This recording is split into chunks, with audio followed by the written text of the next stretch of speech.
What is the most important thing you can do to make a profit in your business? Know your numbers. That which is monitored tends to improve. When you study your numbers, they're going to improve. But how do you study your numbers? Let's break it down for you here.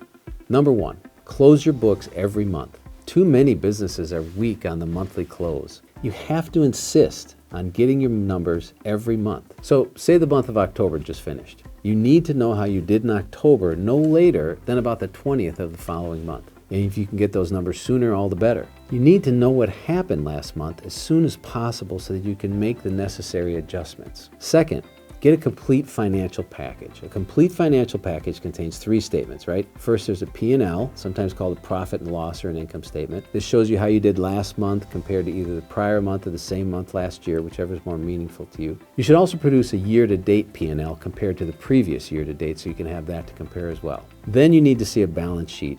Again, compared to last month, perhaps last year, or the beginning of the year. And then lastly, you should run a cash flow statement. This assumes that you're running all the other statements in accrual, which you should be doing. And if you're doing that, then the cash flow statement will true up the difference between the cash and the accrual. A lot of people don't look at their cash flow statement, but it's critical to understanding the full picture of your cash flow. So those are the 3 statements you should have in your financial package every month. Okay, now the next thing you need to do is some basic financial analysis. Once you have the key financial statements, the P&L, the balance sheet, the cash flow statement, do a little analysis to find out what these statements are telling you. For starters, look at the comparisons to prior year and the previous period. Ask yourself, what happened? Why the change? Did it go up? Did it go down? And most importantly, ask yourself, are you making a profit? Because you can't lose money.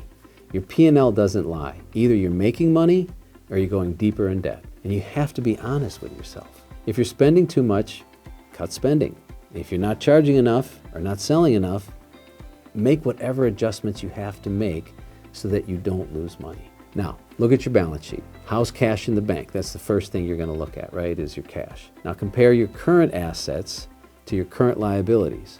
The difference between your current assets and your current liabilities is your working capital. That's what you have to run the business. And then we dig a little deeper. Let's look at the accounts receivable. The amount you have in accounts receivable should equal about 1 month's worth of billings. Any more is probably too high. Then you look at your accounts payable. Are you keeping up with your short-term debt? And then we jump down to the equity. It's right there on your balance sheet. This is what your company is worth. And so your equity should be growing all the time, and that's how you build value in your company. Taken all together, what we just talked about, this is the monthly drill. Closing the books, producing a P&L, balance sheet, cash flow statement, learning how to read them. All of this is an essential part of running a small business. This is what we do for our clients at the Giersch Group every month. We foster success by the numbers. Contact us to start improving your numbers.